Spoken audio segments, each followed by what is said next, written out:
রাস্তাঘাট মানে রাস্তাঘাট আছে বিভিন্ন আপনার গ্রামের মানুষ অ্যাক্সিডেন্ট হয় ওভার স্পিডটা যাতে আমরা জনসংখ্যা মৌদ বন্ধ করেন ওটার উপরে আমরা জোরালোভাবে আর্জি জানাই এখানে আজকে কেন মানুষ 60 জন ঘোষণা করা হয়েছে 3 মিনিট 5 মিনিট গেছে আমরা দেখছি মানুষ মারা গেছে ওই কারণে আমরা হইয়া এই জিনিসটা ওভার স্পিড যেটা আছে ওটা বন্ধ হইবার লেগে ওই দেখুন গাড়ির অবস্থা খুব খারাপ শোচনীয় অবস্থার গাড়ি আছে একটা নিচে আছে হোক দেখতে পারেন একটা নিচে আছে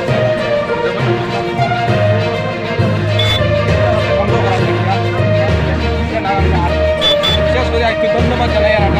আটাকার মিউনিসিপালিটির ইনচার্জ আমরা ডাক্তার তাদের যতবার মানুষ